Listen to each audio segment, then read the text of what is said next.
안녕하십니까, 박사입니다. 호주의 정권이 교체된 뒤 어커스가 흔들릴 조짐을 보이고 있습니다.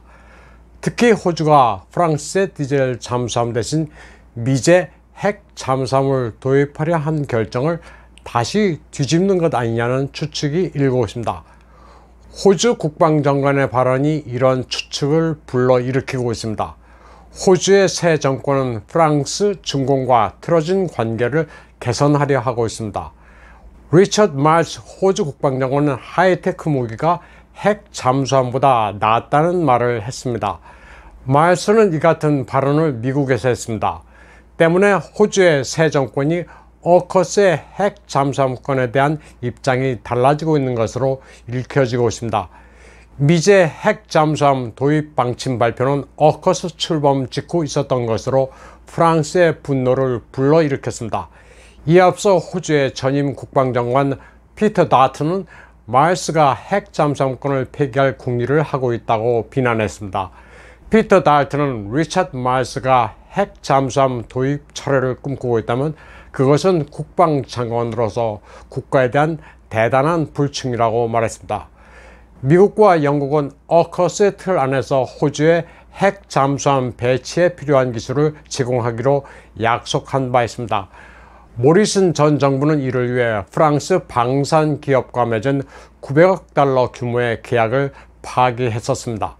그런데 미제 핵 잠수함 도입은 좀 과대평가됐다는 여론도 있습니다. 그 계획에 따르면 미제 버지니아급 공격 잠수함을 도입할 예정인데 첫 번째 잠수함이 작전에 투입되는 시기는 2040년대나 돼야 가능합니다. 실전 배치되는 시간 계획이 너무 늦어 그동안 해군 전력의 공백이 너무 크다는 평가가 있을 수밖에 없습니다. 버지니아급 핵 잠수함은 고질적인 유지 보수 문제가 있기 때문에 AIP 장치가 있는 재래식 잠수함이 오히려 더 조용하다는 지적도 있었습니다. 또 버지니아급 핵 추진 잠수함은 동진화해와 남진화해 얕은 바다에는 적합하지 않다는 의견도 있었습니다. 그리고 호주의 핵 잠수함 보유는 IAEA의 규정과 상충될 수도 있다고도 합니다. 새로 집권한 노동당 정부는 프랑스 중공과의 관계 개선에도 나설 조짐을 보이고 있습니다. 앤소니 알바니지 호주 신임 총리는 7월 1일 마크롱의 초청으로 프랑스를 방문했습니다. 알바니지 총리는 자신의 방문을 프랑스와의 관계에 있어서 새로운 시작이라고 자평했습니다. 그는 프랑스는 호주에 오랫동안 가치 있는 파트너로 자신의 방문을 환대해줘 감사하다고 말했습니다. 또 호주와 프랑스의 관계는 중요하다고 말했습니다. 또 신뢰와 존중, 정직이란 가치가 중요하다고도 했습니다. 바로 전임 모리슨 총리의 계약 파기를 비판하는 듯한 투였습니다. 프랑스는 유럽의 중심 강대국인데다 태평양에도 자치령이 있는 국가라서 호주에 있어서도 중요합니다. 이에 앞서 호주는 계약 파기에 따라 5억 5,500만 유로로 합의한다는 방안을 발표했습니다. 호주의 신임 외무장관 페니 웡은 중공과의 관계를 재설정하겠다는 희망을 나타냈습니다. 그녀는 인도네시아 발리에서 열린 G20 외무장관 회의 사이드라인에서 왕이 중공 외교부장과 만났습니다. 두 나라 외무장관은 3년 만에 만난 겁니다. 이 자리에서 두 사람은 그동안 호주 중공 양국 관계에 장애가 됐던 것들을 치우고 관계를 정상으로 되돌리는 데 합의했습니다. 페니 웡은 뿌리가 광동성인 말레이시아 화교 출신입니다. 아시아의 유태인으로 불리는 하카, 객가로 고향이 말레이시아 사바주의 코타키나발루입니다. 중국식 이름은 황잉시엔입니다. 페니 웡의 웡은 황의 광동어 발음입니다. 부친이 중국계, 모친이 호주 백인입니다. 왕이 중공 외교부장은 페니 웡에게 우리는 파트너지 적이 아니라고 말했습니다. 그리고 특정 국가를 겨냥하지 말고 제3자의 조종도 받지 말라고 했습니다. 직접 나라를 거명하지는 않았지만 미국을 염두에 두고 한 말입니다. 페니 웡은 이에 대해 중국이 먼저 무역 보복을 해제하라. 그렇지 않으면 관계를 개선할 수가 없다고 말했습니다. 그러면서 중공과 불화를 키울 생각도 없고 고립시키는데 가세할 의도도 없다고 말했습니다. 또 하나의 중국 원칙을 지키겠다고도 말했습니다. 주중 호주 대사도 중공의 경제가 위대한 탈빈곤 캠페인에 성공했고 호주와 중공 관계도 불리한 정치 환경에서 지속적으로 성공을 거뒀다면서 중공의 비율을 맞췄습니다.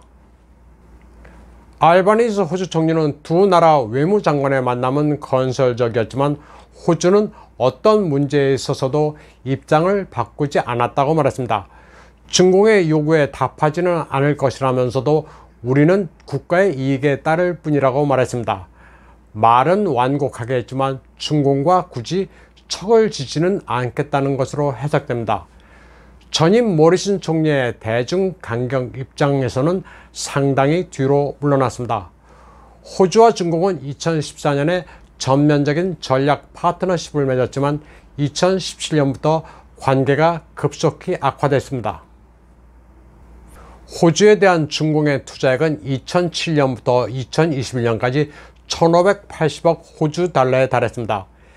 이 투자액이 본격적으로 감소한 것은 2018년 호주가 화웨이의 5G를 금지하면서부터였습니다. 2021년 호주 정부는 중공의 1대1로도 거부했습니다. 중공 기업의 투자는 미국, 호주에서 유럽으로 옮겨갔습니다. 이로 인한 경제적 타격은 결국 호주의 정권 교체를 불러왔습니다. 물론 극단적인 방향으로 국민들을 못살게 군 것도 있지만 역시 문제는 경제였습니다. 중공과 무역 전쟁을 하면서 한때 수출액이 12억 호주 달러에 달했던 와인은 2억 호주 달러로 급감했습니다. 무역 전쟁으로 중공의 와인 소비자 5,200만 명을 잃었습니다.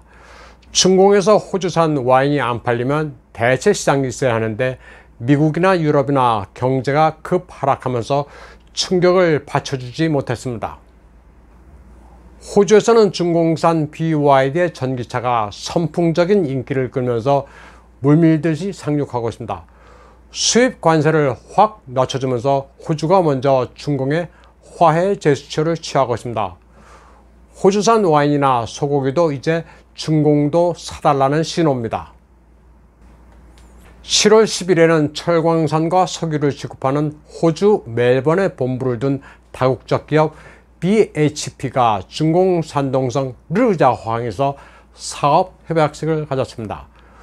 호주가 중공에 철광석을 수출하면서 결제를 이민폐로 하기로 한 게 핵심입니다.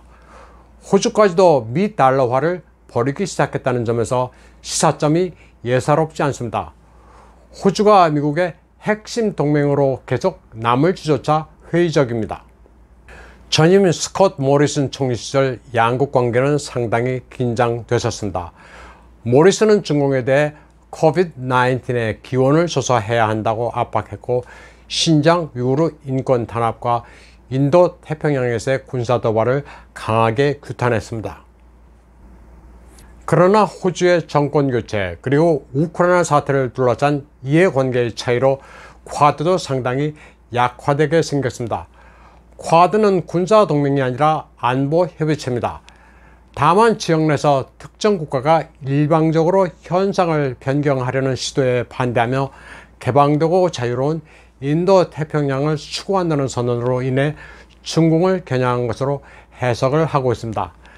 그러나 호주가 대중공 포위에 점점 미온적이고 인도 역시 안보 협의체란 측면에 방점을 찍고 있습니다.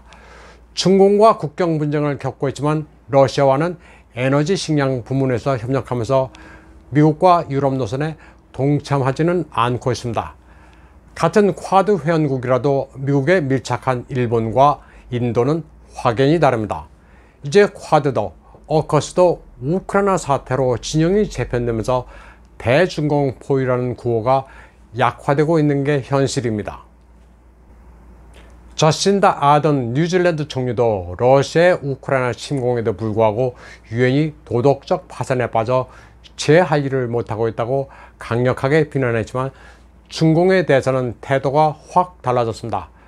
가까운 시기에 중공을 방문하겠다면서 인도 태평양은 중공을 고립시키려 하지 말고 대화로 긴장을 풀어야 한다고 말했습니다. 얼마 전 마드리드 나토 정상회담에는 역사상 처음으로 호주, 뉴질랜드, 일본, 한국 등 태평양 국가들이 초대됐습니다. 이른바 글로벌 나토라는 수사가 처음으로 등장했는데 우크라이나 사태를 계기로 나토의 포위망을 중공으로까지 확장하려는 미국과 서구의 시도입니다. 국제 외교가 복잡하게 꼬인 것처럼 보입니다. 하지만 개별 국가의 스탠스는 간단합니다. 어젠다에서 내밀고 있는 안보 협업이 얼마나 직접적이냐의 여부, 그리고 어느 편에 드는 게 국익에 부합하느냐에 따라 움직이고 있습니다. 오늘 방송은 여기까지 하겠습니다. 시청해주신 여러분 감사합니다.